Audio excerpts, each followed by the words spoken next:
జిల్లా హెడ్ క్వార్టర్లో గౌరవ డీసీఓ గారి ఆఫీస్ ముందు మేము నిరసనకు రావడం జరిగింది. బయారమండలంలో ఉండబడినటువంటి అబ్బో ఇక్కడ కేజీ చీరలు కొంటే అర కేజీ చీరలు ఫ్రీ అంట. మంగళ్య షాపింగ్ మాల్ కేజీల్లో సేల్ టన్నుల్లో ఆనందం. పిఐసిఎస్ డైరెక్టర్లు, సర్పంచులు, ఉప సర్పంచులు, ఓన్లీ ప్రజాప్రతినిధుల వరకు మేము ఇక్కడికి రావడం జరిగింది. మేము చేసే సర్వీస్కు రైతుల్లో మాకు పెరుగుతున్న ఆదరణను చూసి కొన్ని రాజకీయ ప్రత్యర్థులు, కొంతమంది వ్యక్తులు, ఆ పార్టీల పేర్లు చెప్పుకునే కొంతమంది వ్యక్తులు మా మీద నెలకోటి 2 నెలలకోటి ఇక్కడ డీసీఓ గారికి, కలెక్టర్ గారికి నిరుపయోగమైనటువంటి కంప్లైంట్లు ఇచ్చి నానా రకాలుగా ఇబ్బంది పెట్టడం జరిగింది.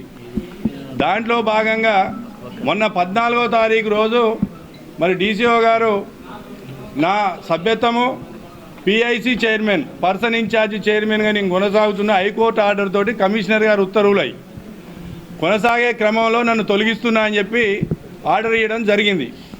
దాన్ని మేము జిల్లా కలెక్టర్ గారికి, గౌరవ ఎమ్మెల్యే గారు, తర్వాత హైదరాబాద్లో కమిషనర్ గారు సహకార శాఖ వారి దృష్టికి తీసుకపోగా వారు ఏ సెక్షన్లు పెట్టి అయితే నాకు సస్పెండ్ చేసిరో నన్ను, ఆ సెక్షన్లలో వారికి అర్హత లేదు.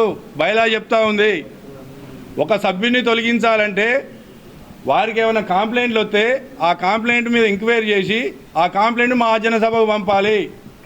మా సంఘంలో ఉండబడినటువంటి 8,000 మందిలో ఒక 4,000 నుంచి 5,000 మంది రైతులు కూర్చొని దాన్ని నిర్ణయం చేయాలి.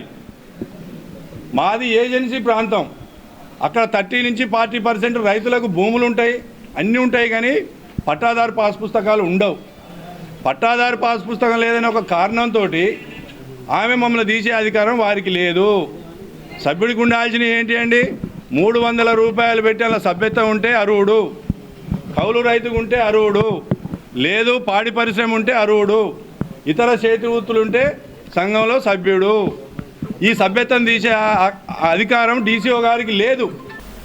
బయ్యారం ఇష్యూ వచ్చి పోయిన నవంబర్లోనే కంప్లైంట్ వచ్చిన్నది.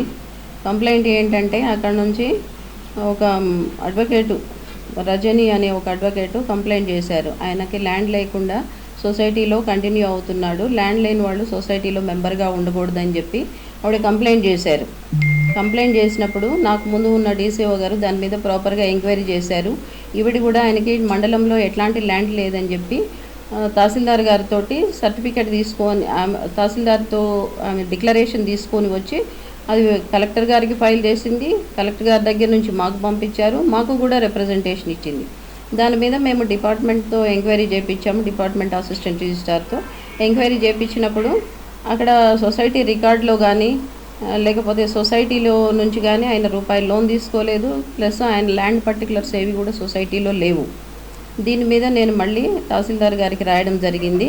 తహసీల్దార్ గారు రాయడం జరిగినప్పుడు తహసీల్దార్ గారు ఆయనకు పట్టాలో అయితే లేదు కానీ ఏదో అంటే సాదా బైనామా ఉందని చెప్పి అన్నారు. మరి సాదా బైనామా అంటున్నారు, దీనికి క్లారిఫికేషన్ ఇవ్వండి అని చెప్పి మళ్ళీ నేను ఆర్డీఓ గారిని క్లారిఫికేషన్ అడగడం జరిగింది.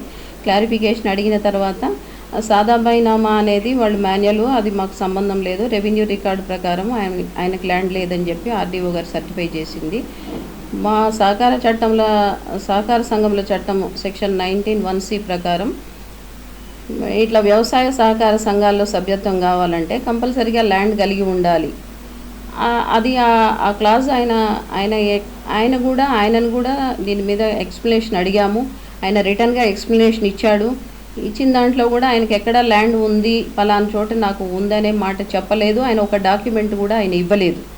సో ఇదంతా ఇట్లా ఉన్నప్పుడు మాకు వాళ్ళు కంప్లైనెంట్స్ ప్రెషరు, మీరు అంతా ప్రూవ్ అయిన తర్వాత ఎందుకు తీసుకోరు యాక్షన్ అని చెప్పి ఆ కంప్లైనెంట్స్ ప్రెషరు, దాని మూలంగా తర్వాత ప్రాపర్గా ఆయన ఎలిజిబిలిటీ లేదు కాబట్టి చట్టం ప్రకారము ఆయనకి పిఐసి చైర్మన్ పదవి నుంచి తీసేయడం జరిగింది. యాక్చువల్గా ఆయన ప్రైమరీ మెంబర్గా కూడా ఎలిజిబుల్ కానప్పుడు పిఐసి చైర్మన్గా కూడా కంటిన్యూ చేయకూడదు కాబట్టి ఆయన తొలగించడం జరిగిన తర్వాత మిగిలి ఉన్నటువంటి 11 మంది డైరెక్టర్లని మీ మధ్యలో నుంచి ఎవరినన్నా ఒకళ్ళని ప్రెసిడెంట్గా ఎలక్ట్ చేసుకోండి అని చెప్పి నేను వాళ్ళకి డైరెక్షన్ ఇవ్వడం జరిగింది.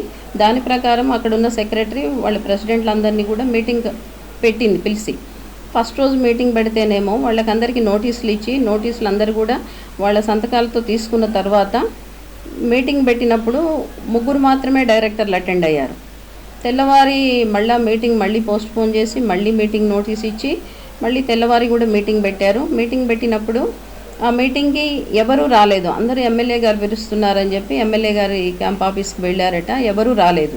ఆ తర్వాత కూడా డైరెక్టర్లు ఎవరు నన్ను కన్సల్ట్ అవ్వలేదు. అయితే సొసైటీ యాక్టివిటీస్ అన్నీ చైర్మన్ గారు లేకపోవటం మూలాన ఇప్పుడు క్రాప్ లోన్స్ ఇవ్వాల్సిన పరిస్థితి, తర్వాత ఎరువులు, పురుగు మందులు ఇవన్నీ అమ్మాల్సిన పరిస్థితి ఉంది. చైర్మన్ లేకుండా ₹1 కూడా విత్డ్రా చేయడానికి అవకాశం లేదు. కాబట్టి జాయింట్ చెక్ పవర్ ఉండటం మూలాన నేను టెంపరీగా సీనియర్ డైరెక్టర్, చట్టంలో సీనియర్ డైరెక్టర్కి అంటే ప్రెసిడెంట్ తర్వాత వైస్ ప్రెసిడెంట్ కూడా అందుబాటులో లేకపోతే సీనియర్ డైరెక్టర్కి ఇవ్వమని ఉంది. సీనియర్ డైరెక్టర్కి నేను టెంపరీగా ఇవ్వడం జరిగింది.